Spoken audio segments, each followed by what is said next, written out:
Alright, troops, if you're new here, I review fantasy books and other books I love, from epic sagas to hidden gems you might have missed. If you've been following along, you know I'm all about stories, whether it's the ones I read or the ones I hope to write. And today I've got something quite exciting for you. I've had an idea for a story for quite a while now. It's one of those ideas that you just can't shake. And for me, it all started when I first read The Sacred Band of Thebes. I'm not really sure how you say that.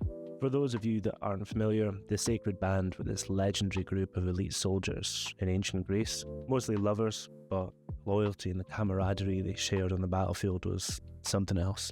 And it got me thinking, but then something else came into play. I was also reading Constantinople, The Last Great Siege by Roger Crowley at the same time, and I was also deep into Naples 44 by Norman Lewis, a first-hand account of the aftermath of World War II in Italy. Somewhere between those pages, something just clicked, like boom.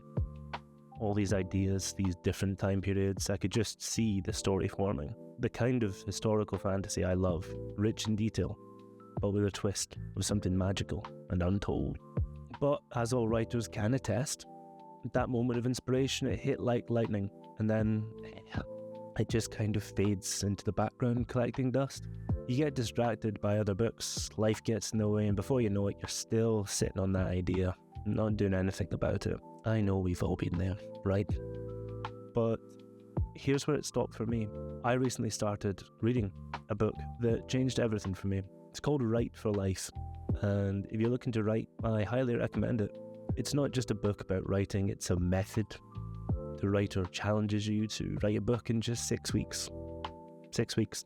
Just like the fitness mags that promise abs in, 6 weeks, right?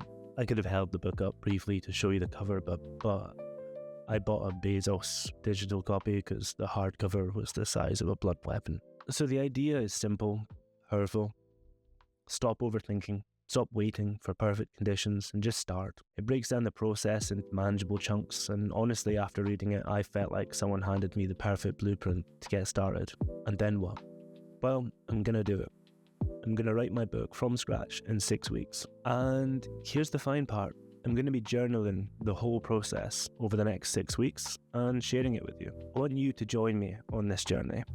I'll be posting regular updates, sharing what's working, what's not, and everything in between. The highs, the lows, the creative struggles, and hopefully the moments of triumph. And what about you then? You've been sitting on an idea too, haven't you? Maybe you've had a story bubbling inside you for months or years, but you just haven't taken that first step. Well, why don't you join me? Let's write our stories together. Whether it's your first book or your 50th, we can make it happen. Who knows, this could be the push you need to finally start. Next week, I'll be starting the process.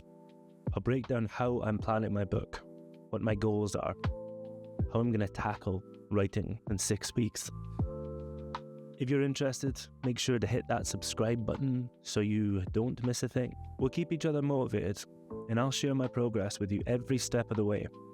Is this going to be an absolute disaster? Will I fail, as I so often do, with aims, dreams, and other personal goals such as dieting or keeping in touch with friends? Let's find out together. The process itself for the first week is quite simple. I have 5 tasks and a check-in at the end to see how I get on. Tasks are, firstly, morning pages. I write these 3 pages longhand. No phones, no screens, no coffee, just whatever comes to mind. It's not the novel writing, it's something else entirely. A prayer, I suppose. At least that's what the writer of Write for Life seems to be getting at. Asking the universe for something. Hoping something comes back. The second is called The Artist's Date. Once a week, for a minimum of 2 hours, I need to take myself on a date. It must be festive and out of the ordinary. It's a promise I need to keep, and one that I will, I hope, keep. Seems easy enough, right? Treat yourself.